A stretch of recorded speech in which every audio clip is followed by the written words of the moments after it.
அதிகாரத்தில் என்ன கண்டென்ட் இருக்குது அப்படின்றத முதல்ல பார்க்கலாம். சரி, இப்போ வந்து பார்த்தீங்கன்னா மோசே ஐயா கிட்ட ஏசப்பா வந்து என்ன சொல்கிறாருன்னா, நான் ஆரோனை வந்து என்ன பண்ணியிருக்கேன், எனக்கு ஊழியம் செய்கிறதுக்கு ஒரு ஆசாரியாக நான் தெரிந்து கொண்டிருக்கிறேன். அதனால அவருடைய மாத்திரமெல்லாம் அவருடைய மகன்மார்களும் எல்லாரும் என்ன பண்ணியிருக்க ஆசாரியனை தெரிந்து கொண்டிருக்கிறேன். அதனால ஆரோனுக்கு என்ன பண்ணணுமா, மகிமையும் அலங்காரமுமாய் இருக்கும் பொருட்டு பரிசுத்த வஸ்திரத்தை நீ என்ன பண்ணணுமா, உண்டு பண்ணு அப்படின்னு சொல்லிட்டு அது சொல்கிறாரு. கொஞ்சம் யோசிச்சு பாருங்க. இந்த கதை மாதிரி சொல்லி முடிச்சுக்கோங்க சரிங்களா. இதில் என்னென்ன இன்னும் இருக்குது அப்படின்னா, அந்த சொல்கிறார் இப்படி அப்படிப்பட்ட பரிசுத்த வஸ்திரத்தை நீ மோசே ஆரோனையாக்கு நீ என்ன பண்ணணும், உண்டு பண்ணணும்னு சொல்கிறார். அது மாத்திரம் இல்லாமல் அது எப்படி உண்டு பண்ணணும், அதில் என்னென்ன இருக்கணும், 12 கோத்திரத்தை ஒரு நாமங்களும் அவர் தரித்தவனாக வந்து எனக்கு என்ன பண்ணணும், ஆசாரிகளும் செய்யணும், இப்போலாம் அநேக காரியங்கள் பேசுகிறேன் சரியா. இப்படிதான் 28வது அதிகாரத்துடைய கண்டென்ட். இப்போ இந்த 21வது அதிகாரத்துடைய கண்டென்ட் இது இருக்கட்டும். இது மூலமாக நம்ம என்ன தெரிஞ்சுக்கிட்டோம் அப்படின்னு பார்த்தீங்கன்னா, மொதல் விஷயம் என்னென்னா வந்து மோசே ஐயா வந்து ஊழியத்துக்கு வரமாட்டேன் அப்படின்னு சொன்னால்தான் ஆண்டவர் வந்து என்ன பண்ணுவார், ஆரோனை வந்து சரி உனக்கு வந்து என்ன பண்ணுவான், வாயா ஆரோனையா வந்து எனக்கு வாயா இருப்பார் அப்படின்னு சொல்லிட்டு ஏசப்பான்னு சொல்வார். நீ என்ன பண்ணுவேன், மோசே ஐயா வந்து ஆரோனுக்கு தெய்வனாக இருப்பார் அப்படின்னு கூட சொல்லியிருப்பார். இப்போ மோசே ஐயா கிட்ட ஆண்டவர் வந்து ஆரோன் ஐயாக்கு இந்த மாதிரி செய்யணும் அப்படின்னு சொல்லும் போது மோசே ஐயாக்கு எப்படி இருக்கும், அட பாருங்களா என்ன ஆண்டவர், நான் தான் அவனுக்கு ஆண்டவனா இருப்பேன்னு ஆண்டவர் சொன்னார். இப்போ என்னடானா அவனுக்கு வந்து இவ்வளோ விசித்திரமான, இவ்வளோ அழகான, இவ்வளோ மகிமை பொருந்தி அதில் போட்டுருக்கு, மகிமையும் அலங்காரமாக இருக்கும் போட்டு ஒரு பரிசுத்த வஸ்திரம் இதெல்லாம் உண்டு பண்ண சொல்கிறாரு அப்படின்னு சொல்லிட்டு ஒரு பொறாமை.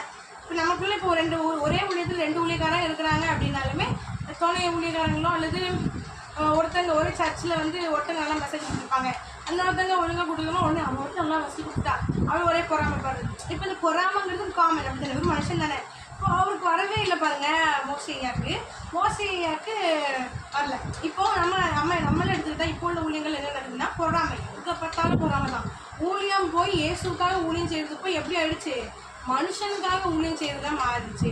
ஆனால் ஆக்சுவலாக எல்லாருமே அங்கே யாருக்காக ஊழியம் செஞ்சுருக்காங்க, பேரு புகழுக்காகவோ ஃபேமஸ்க்காகவோ ஃபேம் ஆகணும் எதுக்காகவோ ஊழியம் செய்யலை. ஊழியங்கிறது என்னதுன்னா நம்மளே வெறுத்து நமக்கு நியமிக்கப்பட்ட சிலுவையை எடுத்துக்கொண்டு நடக்கிறதோ ஒரு ஊழியங்கிறது. ஆனால் அந்த ஊழியம் போய் இப்போ எப்படி ஆயிடுச்சு, ஊழியனாலே வேறு மாதிரி சொல்கிறாங்க, வேறு மாதிரி ஆயிடுச்சு சரியா. இப்போ ஆண்டவர் வந்து என்ன சொல்ல வர்றாரு அப்படின்னா, இதுல இருந்து அவர் என்ன பண்ணல, ஆரோனுக்கு இவ்வளோ செய்யணுமா, நான் தானே அவனுக்கு தேவனா இருப்பேன், என்னடா இவ்வளோ விஷயங்களும் நீ அவனுக்கு செய்ய சொல்றீங்கன்னு சொல்லி மோசே வந்து பொறாமப்படலை ஆரோனை பார்த்து. அப்படி தானே. என்னன்னா இப்போ இதுல இருந்து நம்ம என்ன கற்றுக்கிட்டோம் அப்படின்னா, நம்ம என்ன பண்ண ஊழியத்தில் நான் பெரியவன் நீ பெரியவன் இந்த எதுவுமே இருக்கக்கூடாதுன்னு ஆண்டவர் விரும்புகிறார் சரிங்களா. நம்ம எல்லாருமே யாருக்காக தான் ஊழியம் செய்கிறோம், இயேசுக்காக ஊழியம் செய்கிறோம். ஊழியங்கிறது எப்படி ஒரு பணி, ஒரு சேவை மாதிரி ஆண்டவர் செய்யுது. அதில் நான் பெரியவன் நீ பெரியவன், அவனை பிரியப்படுத்து இவனை பிரியப்படுத்து பாசனை பிரியப்படுத்துங்க, இது எதுவுமே இல்லாமல் இயேசுவை மாத்திரம் சாக்ரிஃபைஸாக நம்மளை மற்றவன் ஊழியம் செய்யறான்னு புகழணுங்கிறதுக்காக நம்ம ஊழியம் செய்யக்கூடாது. நம்மளை மற்றவன் வந்து என்ன பண்ணோம், வா இப்போ நம்ம சாக்ரிஃபைஸில் ஊழியம் யாரும் செய்ய முடியாது அப்படி சொல்கிறதுக்காக நம்ம ஊழியம் செய்யக்கூடாது. உண்மையை உத்தமமாய் கர்த்தருக்கு மாத்திரம் பயந்து என்ன பண்ணணும், ஊழியம் செய்யணும் அப்படிங்கிறது தேவை. இதில் ஒரு எக்ஸாம்பிள் நம்ம பைபிள்லேருந்தே பார்க்க போகிறோம். மத்தேயுல 20வது அதிகாரத்தில் ஒரு தோட்டக்காரர் இருந்தாராம். அந்த தோட்டக்காரர் வந்து பார்த்தீங்கன்னா ஆண்டவருக்கு உவமையாக தான் சொல்கிறேன் சரிங்களா. முதல்ல வந்து என்ன பண்ணுறாங்க, வந்து அவர் வந்து ஒரு அதிகாரியிலே போய் ஒருத்தனை கொண்டு போய் நியமிக்காரு. அவர்கிட்ட சொல்கிறாரு கூலி வந்து நாளுக்கு 1 பணம் அப்படின்னு சொல்லிட்டு கூலி பேசியாச்சு. இப்போ என்ன நடக்கு, இப்போ வந்து இவர் போயிட்டார் யாரு, நம்ம அந்த அவர் வந்து திருப்பி போய் கடை தெருவில் நிற்கிறவங்கள 3ஆம் மணி வேலையில் கூப்பிட்டு வர்றாரு. அதுக்கடுத்து என்ன நடக்கு, அவனுக்கு நியாயமானபடி கூலி கொடுப்பேன் அப்படின்னு சொல்லிடுறாரு.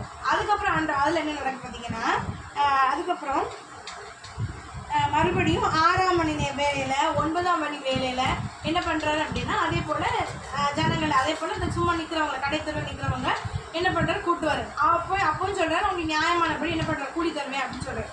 அப்புறம் வந்து கடைசியில் இப்போது என்னாச்சு, இப்போ எல்லோரும் வேலை தான் செஞ்சு முடிச்சாச்சு. இப்போ எல்லோரும் பணம் கொடுக்கணும். இப்போது ஃபஸ்ட்டு ஒருத்தர் ஊழியத்துக்கு வேலைக்கு நியமிச்சார்ல அவனுக்கும் சரி, கடைசியாக இருக்கக்கூடிய 16ஆம் மணி நேரத்தில் நியமிக்கப்பட்ட வேலைக்காரனுக்கும் ஒரே அளவுக்கு பணம் கொடுக்குற, ஒரே மாதிரியான சேமான ஒரு என்ன சொல்கிற சம்பளம் கொடுக்குற. உடனே இந்த முதல்ல செஞ்ச ஊழியக்காரன் அந்த வேலைக்காரனுக்கு கோவம் வந்துடுது. என்ன சொல்கிறாங்கன்னா, ஏன் இப்படி அநியாயம் செய்றீங்க அப்படின்னு சொல்லி சொல்கிறான்.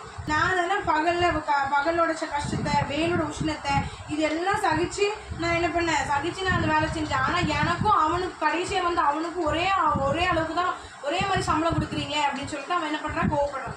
அதுக்கு வந்து அந்த எஜமான் சொல்கிறாரு, என்னுடையதான் என்ன பண்ணுறேன் நான் கொடுக்குறேன், அது மாத்திரம் இல்லாமல் நான் தயாரனா இருக்கிறேன், நீயே அப்படி வன்கண்ணனா இருக்கிற அப்படின்னு சொல்லலாம் கேட்குறாரு. அதுக்கப்புறம் முந்தினோர் பிந்தினோராகவும் இருக்க கடவர்கள், அது மாத்திரம் அழைக்கப்பட்டவர்கள் அநேகர், தெரிந்து கொள்ளப்பட்டவர்கள் சிலர்.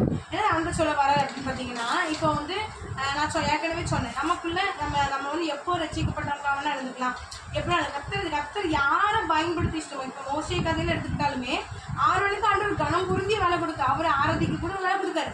அதுக்காக மோசையா பொறாமப்பட்டு இருக்க முடியுமா? இல்லை, அவருக்கு எது சித்தமோ, எஜமானாகி இயேசு கிறிஸ்துவுக்கு எது சித்தமோ, யாருக்கு என்ன வேலை கொடுக்கணுங்கிறது அவருடைய விருப்பமா இருக்கிறதோ அவனுக்கு அந்த வேலையை கொடுப்பாரு. அவன் தான் அது செய்யறதுக்கு பார்த்திரனா இருக்கான். Is வர்த்தி for it.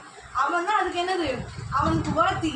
கர்த்தர் தான், நம்ம இந்த தகுதி கிடையாது. ஆனால் கர்த்தர் அந்த கிருபையை கொடுப்பாரு. அந்த யார் நியமிக்கிறாரோ, வேலைக்காக யார் நியமிக்கிறாரோ அவனுக்கு என்னாகும், அந்த கிருபை கிடைக்கும். இப்போ அதான் இருந்து பார்க்கணும். இப்போ பாருங்க, அவர் சொல்றாரு, நான் தான் என்ன பண்ணுவேன், நான் எப்படி எனக்கு இஷ்டமான விதத்தில் யாருக்கு எவ்வளோ நான் சம்பளம் கொடுப்பேன் அப்படின்னு சொல்லி சொல்கிறேன். இது ஒரு பாயிண்ட் வச்சுக்கோங்க.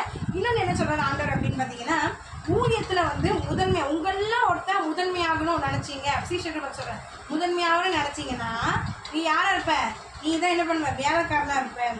நான் கூட என்ன பண்ணல, ஊழியம் கொள்வதற்காக வாழல, ஊழியம் செய்வதற்காக தான் வந்திருக்கிறேன் அப்படின்னு சொல்லிட்டு ஆண்டவர் சொல்கிறார். அப்போ ஊழியங்கிறது என்னது, தெய்வனை பிரியப்படுறதுக்காக செய்கிறது. இதில் போட்டி, பொறாமை, வன்கண்ணெல்லாம் நம்ம என்ன பண்ணக்கூடாது, இருக்கவே கூடாது. இன்றைக்கி நம்ம அப்படி தான் இருக்கோம். நம்ம வந்து சாதாரண விஷயங்கள்லேருந்து எல்லா விஷயத்துலையும் நம்ம பொறாமப்படுறோம். ஆனால் தயவு கொடுத்து நமக்கு கர்த்தர் கொடுத்துருக்கிறது நம்ம அதில் உண்மையாக இருப்போமே. நம்ம ஏன் பறக்க ஆசைப்படணும்? இப்போ யோசிச்சு பாருங்கள், எல்லாருமே டாக்டர் ஆகிறது இல்லை, எல்லாருமே இன்ஜினியர் ஆகிறது இல்லை. கர்த்தர் யாரை எப்படி மாற்றணும்னு வச்சுருக்காரோ இப்போ அப்படி தான் ஆக முடியும். இப்போ நான் இன்ஜினியர் ஆகலை, நான் வந்து ஒரு டிகிரி தான். அப்படிங்கும்போது அப்போ நான் வந்து ஐயோ எங்கள் அப்பா கூட அடிக்கடி சொல்லுவாங்க, ஒரு இன்ஜினியர் ஆக முடியலையே அப்படி சொல்லி எங்கள் அப்பா அடிக்க சொல்லுவாங்க. நான் எப்போவுமே ஒன்று சொல்வேன், என்னென்னா இப்போ அவனுக்கு என்னென்ன கர்த்தர் வச்சுருக்காரோ அதுதான் நடக்கும். இப்போ நான் பிஎஸ்சி ஃபிசிக்ஸை எடுக்க சொன்னாலும் எடுத்துருக்கேன், அவ்வளோதான். அதே போல் கர்த்தர் எனக்கு மேலே ஆண்டவர் அவர் தான் எழுதி வச்சிருக்காரு. நான் அதை சாப்பிட்டு தான் நம்ம நிறைவேற்றணுமே தவிர்த்து நம்ம தேவன் சித்தல்லாதது பறக்க ஆசைப்படக்கூடாது. பறக்க ஆசைப்பட்டால் என்ன ஆகும், போய் சீக்கிரமே விழுந்துட வேண்டியது. அந்த ரேபிட் மாதிரி தான் படபடன்னு போய் வேலை சீக்கிரம் பறந்து ஜம்முன்னு கீழே விழுந்துடும். அப்போ கர்த்தர் நமக்கு என்ன நியமிச்சிருக்காரோ மற்றவங்க காரியங்களும் நம்ம ஆசைப்பட வேண்டாம். அவன் அப்படி முடிச்சு நான் ஆடுவேன், அவன் வந்து அவ்வளோ அற்புதம் நடக்கான், எனக்கு அந்த அற்புதம் நடக்கும்னு சொல்லிட்டு எப்படியா சுய வெளிப்பட்டுருக்கு. சரிங்களா? அப்படின்னா உங்களுக்கு என்ன அழைப்பு வச்சிருக்காரோ, கர்த்தர் நமக்கு என்ன அழைப்பு வச்சிருக்காரோ, மோசையே தன்னுடைய அழைப்புல வந்து அதுதான் செய்யறது இருந்தார். ஐயோ அவனுக்கு ஆசாரி உணவு கொடுத்துருக்காரு, எனக்கு ஆசாரி உணவு தந்திருக்க வேண்டியதானே அப்படின்னு கேட்கல. அப்போ எனக்கு அது கணபுரத்தி ஏற்படுத்தி தந்திருக்க வேண்டியதானே அப்படி கேட்கல. அப்போ பொறாம வந்து ஊழியத்தில் இருக்கவே கூடாது. நம்ம வன்கண்ணர்களாக இருக்கவே கூடாது. ஊழியத்துலேயும் சரி, நார்மல் லைஃப்லேயும் சரி, நம்ம மற்றவங்க மெசேஜ் கொடுத்து நமக்கு ஐயோ நம்ம ஆத்தம் அந்த பக்கம் போயிடுவோம் அப்படின்னு இல்லாமல் எப்படி இருக்கோம், அப்படி இருக்கக்கூடாது. கர்த்தர் யாரையும் பயன்படுத்துவார், பரவாயில்ல, அவனுக்கு அந்த கிருபை கொடுத்துருக்காரு, நான் அந்த கிருபை இல்லைனாலும் பரவாயில்ல, எனக்கு வேறு கிருபை கொடுத்துருப்பார். அப்படிப்பட்ட மனப்பான்மை நமக்கு என்ன வேணும், அவசியம். அதனால பொறாமப்படவே கூடாது. ஒருவேளை பொறாமையும் கூட நம்மகிட்ட இருந்தாலும் கூட தேவன்கிட்ட ஏசப்பா எதுக்கு நம்ம தியானிக்கிறோன்னா, பைபிள்லாம் மோசையாக இல்லை, அது அவரோட சிச்சுவேஷனில் நம்ம இருந்து பார்த்தோம்னா நம்மளுக்கே அது நேரம் வைங்களேன், நமக்கே அந்த சிச்சுவேஷன் நடக்கும்போது நமக்கு நிச்சயம் பொறாமப்பட்டிருப்போம், அவர் படலை. அப்படிங்கும் போது அப்போ ஏசப்பா எனக்கு அந்த குணத்தை தாங்க, அப்போ உண்மையான ஊழியத்தை நான் செய்ய விரும்புகிறேன். சும்மா நடிக்கிறது, சும்மா வெளி விஷயம் தடிக்கிறதோ, சும்மா மற்றவங்களுக்காக ஊழியம் செய்யறதோ, மற்றவனை புகழ்நோக்கத்துக்காக கிராம ஊழியம் போகிறதோ, அப்படியாக அழைக்கப்படாமல் தேவன் சொல்லாத எந்த ஊழியத்தையும் செய்யக்கூடாது. நம்ம யாருக்காக ஊழியம் செய்யறோம், தேவனுக்காக தான் ஊழியம் செய்யணும், அவரை பிரியப்படுத்துக்காக தான் ஊழியம் செய்யணும். ஸோ அவர் தான் நம்ம என்ன பண்ணணும், அவரை பிரியப்படுத்தி அவருக்கு பிரியமான காரியத்தை நம்ம என்ன பண்ணணும், செய்யணும். பறக்க ஆசைப்படக்கூடாது. மற்ற காரியங்கள் மேலே, நம்முடைய அழைப்பு இல்லாத பிற காரியங்கள் மேலே நம்ம என்ன பண்ணக்கூடாது, ஆசைப்படக்கூடாது. நம்ம ஊழியம் செய்வதற்காக தான் வந்து அழைக்கப்பட்டிருக்கோம், அதை ஊழியம் செய்யணும் கர்த்தருக்காக. இதுதான் இந்த அதிகாரத்தின் மூலமாக நம்ம என்ன பண்ணுறோம் பார்க்கலாம்.